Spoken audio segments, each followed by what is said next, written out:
Om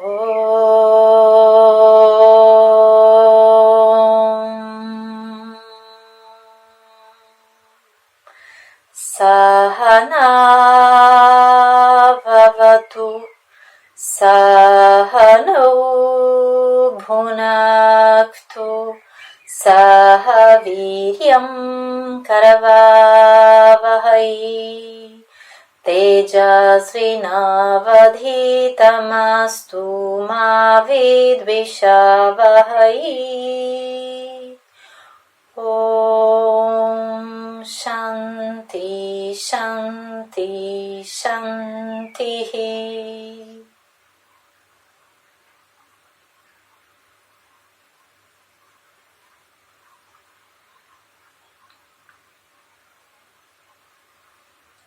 Olá, bem-vindo à segunda etapa desse nosso estudo da recitação dos Yoga Sutras de Patanjali. Então agora começa a etapa em que a gente troca mais. Vocês me ouvem, repetem, depois eu ouço vocês também. Então aqui abrimos um canal mais próximo, que é uma ferramenta importante, de fundamental importância dentro desse processo do yoga. E só para contextualizar um pouco, alguns de vocês já sabem algo do que eu vou dizer agora, mas alguns não. Então, ter um background, ter um conhecimento do que é, um pouco do que é esse texto. Ainda não entramos no estudo do conteúdo dele, mas ter algum background de que se trata esse texto dos Yoga Sutras de Patanjali é importante, até para começarmos a recitá-lo de maneira mais verdadeira, mais inteira, mais em contato real com o que esse texto tem para trazer para a gente. Então, o que são os Yoga Sutras de Patanjali, para começo de conversa? E para falar sobre isso, temos que falar muito brevemente, assim, aqui nesse contexto. Depois, quando entrarmos no estudo, vamos falar com mais detalhe. Então, o que é Yoga, né, para começo de conversa? O Yoga é um dos 6 darshanas do hinduísmo. O que significa isso? Um dos 6 pontos de vista ortodoxos contidos nos Vedas. Então tem base nos Vedas. Cada um desses 6 darshanas apresenta uma maneira de olhar, um ponto de vista para a experiência humana. O próprio nome darshana vem de ver, vem de drish, vem de ver. Então cada um dessas 6 escolas tradicionais, o yoga incluído nessas 6, tem uma maneira de ver, de olhar para a experiência humana e metodologias para lidar com a experiência humana e os 4 objetivos, 4 buscas humanas, que são os 4 purusharthas, que são Dharma, Artha, Kama, Moksha. Valores ou deveres, segurança, prazer e libertação. Então, esse é o fundo, o pano de fundo do Yoga e do Yoga Sutra. É disso que trata. E esse formato Sutra, ele é um formato de texto designado para apresentar, apresentar é uma boa palavra, apresentar esses 6 pilares da tradição indiana. Então, cada um desses darshanas, cada uma dessas 6 escolas tem ou teve, porque o do Samkhya, por exemplo, o Sutra do Samkhya foi perdido, então só se tem um comentário sobre ele, mas cada uma dessas escolas originalmente tem um Sutra que define essa escola, que apresenta todo o processo de pensamento e de metodologia dessa escola de pensamento. Então, para ser sutra, para estar inserido nesse tipo de texto que é chamado sutra, que significa fio, precisa corresponder a algumas características, precisa obedecer a certos parâmetros. São eles: ter poucas palavras, ser sem ambiguidade, ser verdadeiro, usar palavras respeitosas, conter somente o essencial e ter conteúdo universal. Então, vou repetir. Poucas palavras, sem ambiguidade, ser verdadeiro, palavras respeitosas, somente o essencial e universalidade. Então, para ser considerado sutra, tem que caber nesses parâmetros. E por isso é tão interessante, num texto como o Yoga Sutra de Patanjali, que vai falar de tudo que é essencial dentro do conhecimento do yoga, ele possui 4 capítulos e 195, 196, dependendo da versão, versos, sutras. Então, para falar sobre tudo que é essencial em yoga, se usam 195, 196 frases. E por isso, quando entrarmos no estudo, é tão importante ter um estudo detalhado de cada uma dessas frases, porque elas condensam muita coisa. Cada uma delas condensa várias camadas de compreensão do que esse sutra quer dizer. Mas o que temos a falar? Sim, a origem do texto. Não se tem certeza da data desse texto, da compilação dessa obra. O que se tem certeza é de que o yoga ele não nasceu desta obra. Essa obra ela é uma compilação de algo que já existia antes, tá? E vem lá dos Vedas, né? Que todos os darshanas têm base nos Vedas. Mas estima-se, tem várias pesquisas ainda acontecendo sobre isso, mas estima-se que ele tenha sido escrito entre o século V a.C. e o século IV depois de Cristo. É um período extenso, né? Mas é a estimativa que se tem até o presente momento. E eles foram populares, os sutras, né? Esse texto foi popular até o século XI e depois caiu em esquecimento ou foi perdido de alguma maneira por séculos e foi repopularizado no século XIX por Swami Vivekananda. E agora é um texto que é um dos mais conhecidos, pelo menos de nome, dentro do yoga, uma autoridade no yoga.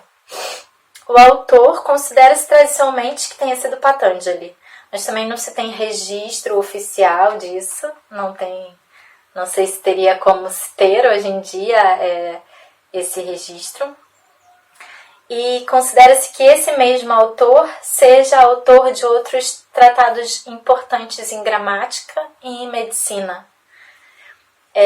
Então, até aquele cântico que fazemos, que eu fiz no vídeo de 1 a 6, se eu não me engano, nos 6 primeiros vídeos, um cântico longo que eu fiz no início de cada vídeo, é um cântico a Patanjali.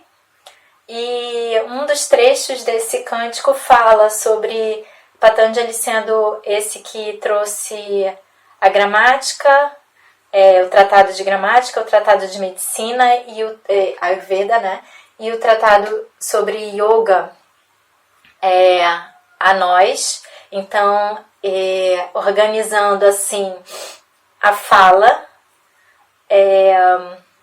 a saúde do corpo e a mente, né? No caso do yoga, que trata basicamente da mente humana, dos processos mentais. Agora, um pouco sobre a recitação. Os Yoga Sutras de Patanjali, apesar de ser um tratado que expressa a visão contida nos Vedas, que esse é um dos requisitos para ser um darshana, é ser baseado nos Vedas, ele não é um texto védico. E por não ser um texto védico, ele não possui a métrica dos textos védicos e originalmente não possui swaras, que são essas alturas do canto. Então, isso não seria uma característica original desse texto. E a maneira como nós fazemos a recitação é uma maneira através do qual Tirumalai Krishnamacharya, que é o mestre dessa tradição, onde aprendi com os meus professores essa maneira de recitar, e ele era um mestre de sânscrito, inclusive, então, com o conhecimento que ele tinha dos darshanas, de todos os darshanas, dos Vedas, do sânscrito, ele trouxe essa maneira de recitar para facilitar a interação com esse texto para os alunos dele. Então, é esse jeito que vamos usar para recitar. Tem duas formas que ele ensinou de fazer isso. Com o texto corrido e com a maneira simplificada, que alguns sandhis, ou junções de palavras, são quebrados para facilitar o aprendizado, para facilitar a pronúncia e para facilitar também a identificação de termos dentro desse texto, que às vezes com o sandhi, para quem não é conhecedor do sânscrito, fica mais difícil reconhecer de que termos e de que conceitos o texto trata. Então é uma maneira, recitar esses sutras é uma maneira de começar a entrar em contato com esses conceitos e depois ter um desenho do texto inteiro na mente para acessar aquele conceito sempre que necessário. Você, no final das contas, já tem uma visão mais clara de onde buscar a resposta para as questões que você tem dentro do texto, porque ele está já na sua cabeça, né? Isso é um processo. Então, nós vamos fazer dessa segunda forma, que foi a forma como eu aprendi com meus professores, e também é uma forma mais didática e mais fácil de reter, ok? Agora, eu falei sobre swaras. Swaras são acentos védicos, né? Então, é um termo que vem do sânscrito védico, que é um sânscrito ancestral, antigo, e é a maneira de recitar os textos védicos usando essas swaras. No caso do Yoga Sutra, nós temos 3 swaras, 3 alturas. A primeira delas e elas se aplicam, a marca delas está sempre nas vogais, ok? Então, essas 3 swaras, uma delas é a nota de referência. Dessa nota de referência, como quando vamos um tom acima, é a outra swara. E quando vamos um tom abaixo da nota de referência, é a terceira. Então, sempre estaremos em um desses 3 lugares. Na nota de referência, um tom acima, nota de referência, um tom abaixo. Para quem não sabe o que é tom, eu estou usando aqui um termo que é da música, que nem é um termo do sânscrito, né? Não é um termo usado no estudo do sânscrito, mas uma linguagem mais próxima nossa. Não importa se você não sabe o que é tom, não sabe o que é para cima, não sabe o que é para baixo, a ideia é justamente ir exercitando a escuta e exercitando esse deslocamento entre esses 3 degraus. Vamos olhar como degraus ou níveis, ok? Então, uma das maneiras que por vezes eu uso para mim mesmo de identificar onde eu estou, de me ajudar a percorrer esses degraus, e no sânscrito védico eles usam, é um outro tipo de gesto que eles usam tradicionalmente, mas eu vou fazer um bem simples. Aqui eu estou na minha nota de referência, eu vou para cima, eu vou para a nota de referência, eu vou para baixo. Eu faço um gesto com a minha mão que me ajuda, é como se eu estivesse levantando ou descendo esse acento, esse grau, ok?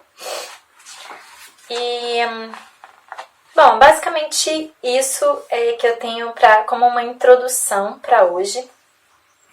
e mostrar o que são essas três alturas, ou esses três acentos. Então, para isso, eu vou pegar aqui, a gente não vai precisar disso depois, é só para dar um exemplo, tá? Mas se por acaso você estiver treinando sozinho em algum momento e estiver com dúvida, uma base qualquer, ou um piano, um teclado, ou um aplicativo de celular que tem um tecladinho para te ajudar, aí é só escolhe a nota de referência, uma para cima, uma para baixo. Se for o teclado, por exemplo, você pega as notas brancas. Pega uma nota branca, a próxima nota branca de cima ou a próxima nota branca de baixo. Ok? Mas até antes disso, antes da gente ouvir a marca para essas soares, se não tiver marca alguma,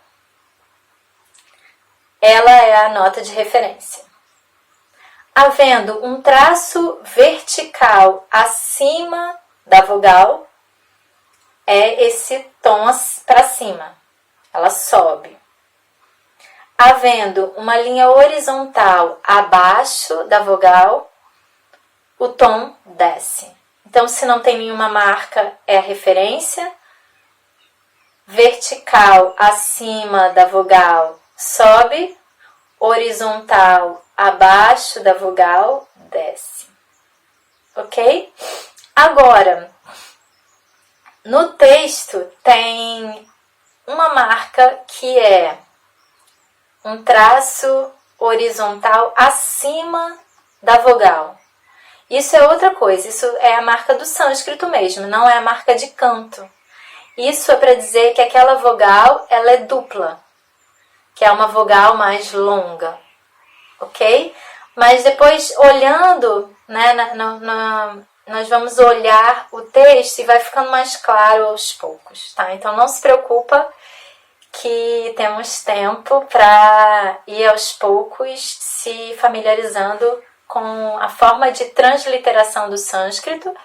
A maioria de vocês deve saber que esse texto ele é escrito originalmente em Devanagari, que é um outro alfabeto.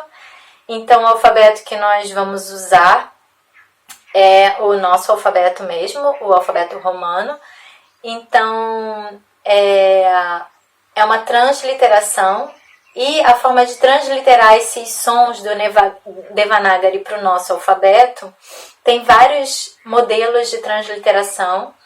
E o que a gente usa, ele tem sinais como acento agudo, como bolinha embaixo, como esse traço horizontal acima da vogal quando a gente quer deixar a nota mais longa. Isso também é um processo de familiarização e eu vou falar um pouco mais sobre isso e a pronúncia desses sons no próximo vídeo, tá? Por hoje eu queria deixar esse exercício pra gente ir se familiarizando principalmente com o som. E como a variação é muito pequena, torna delicada essa escuta. Porque às vezes nós conseguimos cantar uma melodia, por exemplo, muito complexa, com letra e uma melodia complexa, com mais facilidade do que a recitação, que não é um canto, não é um movimento melódico, é um movimento muito o canto recitativo, né? Diferente do canto melódico, ele tem uma variação pequena, é quase monocórdio, vai um tiquinho para cima, vai um tiquinho para baixo, e a alteração é tão sutil que exige mais da nossa atenção. E isso também é uma prática. E isso é tão interessante nesse canto, que ele exige uma atenção constante, porque qualquer variação, ela pode ser perdida e faz uma diferença enorme, se você variou ou se não variou, né? Então, eu vou pegar aqui como base esse som. Esse é o nosso som de referência para agora. O primeiro só escuta.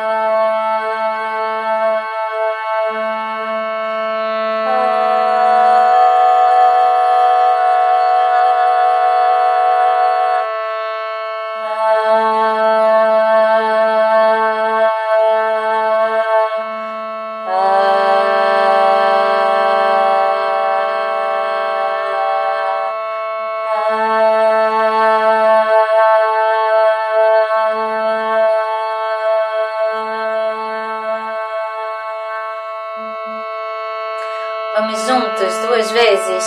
Referência, acima, referência, abaixo, referência. Ok?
Uma última vez juntas.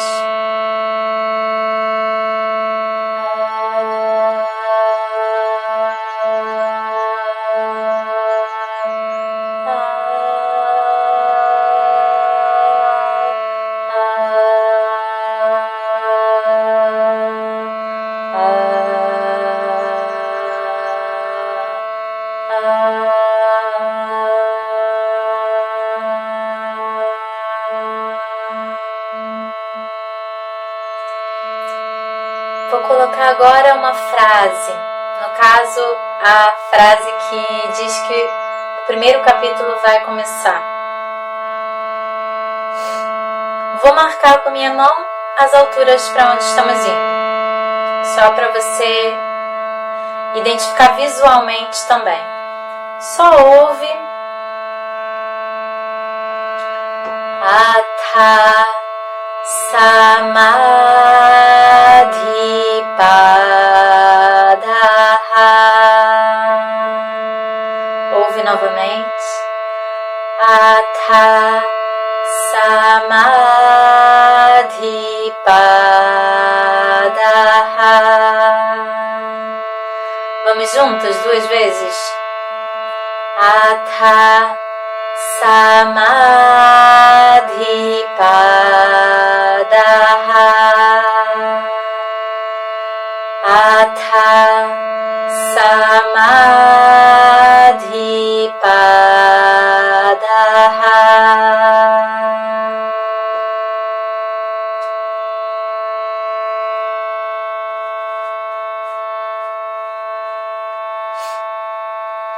Então eu sugiro que faça esse exercício. Pega um som, qualquer altura que seja confortável para sua voz, de referência. E faz esse treinamento, referência, acima, referência, abaixo, referência, acima, referência, abaixo. Ok? Então, espero que pratiquem e que comecem a abrir a escuta com essas 3 alturas. E no próximo vídeo eu vou falar um pouco sobre a pronúncia do sânscrito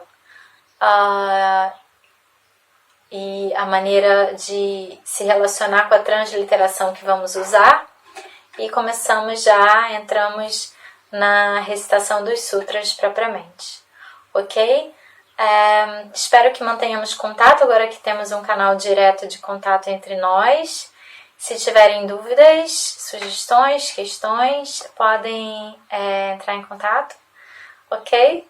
Então, aqueles que ainda não terminaram de ver, se tiver alguém que ainda não viu os vídeos anteriores, eu recomendo que veja os 7 vídeos da primeira etapa, porque aí já vai escutar esses sutras que vamos tratar e ter um panorama dos assuntos neles tratados, ok?